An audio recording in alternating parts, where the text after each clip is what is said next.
Roar and cleft atwixt two rivers, the first Mancunians took shelter from the elements and their enemies on the sandstone ground that gave the village its name, Manchun, the Briganti tribe word for red rock.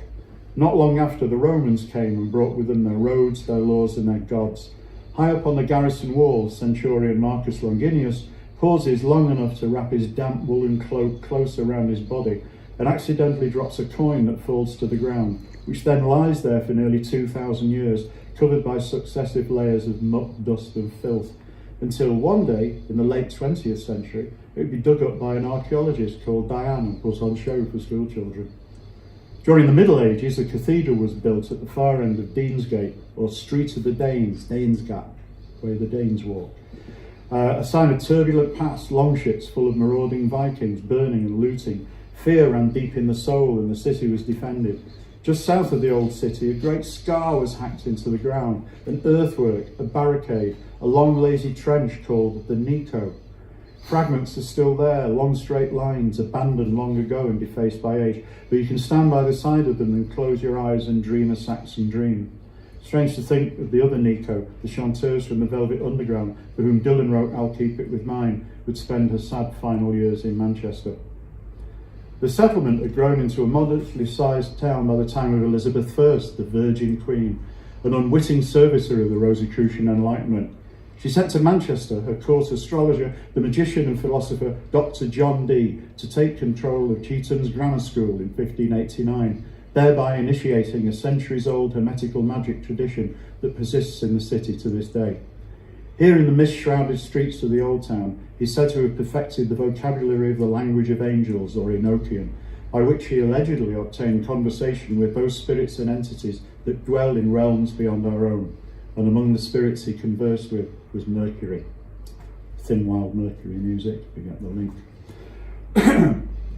Bear with. Machines and choking smoke made modern Manchester, raging furnaces and clattering shuttles, goods and people sucked into the vacuum out of which spewed the produce of commerce and industry.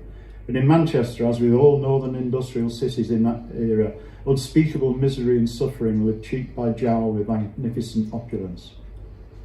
By 1966, the city and its people had endured the Romans, the Danes, the Normans, typhoid, cholera, bubonic plague, the Industrial Revolution, the Great War, the Depression, the Nazi firestorms of the Second World War, and now they wanted to party. In 1966, Manchester was at war with its young people. In 1965, the city fathers and the chief of police had bamboozled the House of Commons into passing a special act of parliament which effectively banned beat clubs from operating within the city. Going into operation from January the 1st, 1966, this draconian piece of legislation was the harbinger of doom for this hideaway hedonist lifestyle of a generation. One by one, the clubs fell foul of the intricacies of the new law, and one by one they were closed down with nary a protest or a by leave. Being a kid wasn't fun anymore. The cops kicked in a curfew designed to keep people under 18 from being out on the street after 10:30. If you were found in a club, you were busted, end of argument, and you go to jail where your parents were called to come and pick you up. With nearly 200 clubs in the Greater Manchester area in the early 1960s, by the time Bob Dylan came a-calling, there were barely a handful.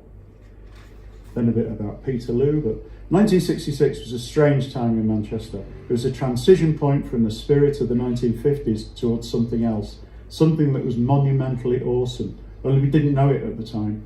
If you check out photos and film footage from the period, you can sense that there's a change in the air, but just like the photographs, the moment is frozen, it hasn't moved on yet. The reality of living in a provincial town was significantly different from the images of swinging London and the pop-tastic world of Carnaby Street, Modesty Blaise and David Bailey that loomed out at us from the newly created Sunday newspapers' colour supplements. The neo-culture and counterculture were in embryonic flux. We were aware of poets and writers like Ginsberg and Burroughs, often chiefly through the influence of Dylan.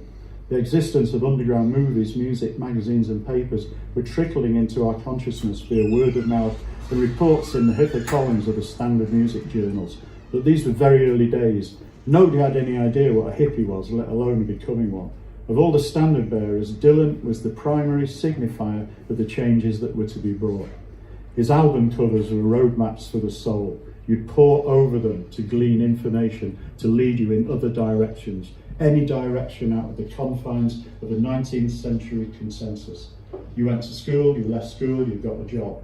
Only difference in 1966, more of us though were presumed to be going to university. Right, that's the first